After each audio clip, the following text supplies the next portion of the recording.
সৃষ্টিশীলতা এবং প্রকৌশল কৌশল কখনো কখনো প্রকৃতির সীমাবদ্ধতাকেও অতিক্রম করে। বিশ্বের বিভিন্ন স্থানে এমন কিছু স্থাপন রয়েছে যা দেখলে বিশ্বাস করা কঠিন হয়ে যায় যে সেগুলো মানুষের হাতে তৈরি।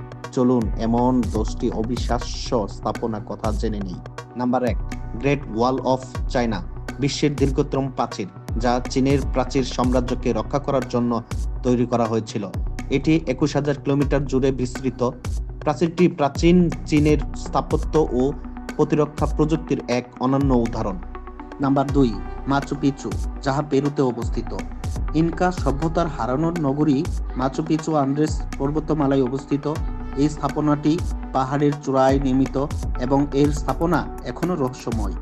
নাম্বার 3, পিরামিডস অফ গির্জা, প্রাচীন মিশরে ফারাওদের সমাধি হিসাবে নির্মিত পিরামিডগুলি মানব সভ্যতার প্রকৌশল দক্ষতার একটি বিস্ময়কর নিদর্শন।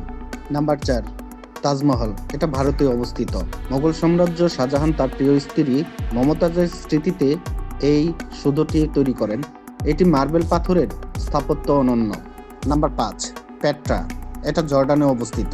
প্রাচীন শহর পেট্রা পাথরের মধ্যে খোদাই করা হয়েছিল। এটি রুজ সিটি নামেও পরিচিত।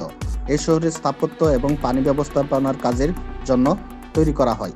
নাম্বার 6, আইফেল টাওয়ার, প্যারিসের এই স্থাপনাটি 1989 সালে নির্মিত হয়। লোহার তৈরি এই টাওয়ারটি আধুনিক স্থাপন এবং প্রকৌশলের একটি উদাহরণ। নাম্বার 7, ক্রাইস্ট দ্য রেডিমার, এটি ব্রাজিলে অবস্থিত। এই বিশাল মূর্তিটি পৃথিবীর নতুন 7 আশ্চর্যের একটি। এটি জেসাস খ্রিস্টের প্রতীক এবং খ্রিস্টানদের জন্য এক মহান স্থান। নাম্বার 8, হ্যাগিং গার্ডেন্স অফ বাবিলন, এটি ইরাক অবস্থিত। যদিও এটি এখন ধ্বংস হয়ে গেছে, প্রাচীনকালে বাবিলনের এই ঝুলন্ত উদ্যানটি পৃথিবীর 7ম আশ্চর্যের মধ্যে অন্যতম ছিল।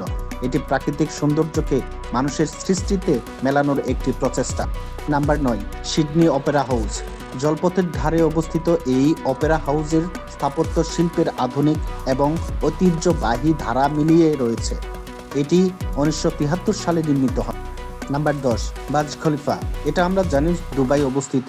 বিশ্বের সর্বোচ্চ ভবন বার্জ খলিফা, যা 828 মিটার উঁচু। এটি আধুনিক প্রযুক্তি এবং স্থাপত্যের এক চূড়ান্ত উদাহরণ। ভিডিওটি ভালো লাগলে সাবস্ক্রাইব করবেন এবং নতুন নতুন ভিডিও পাওয়ার জন্য অপেক্ষা করুন। আল্লাহ হাফেজ।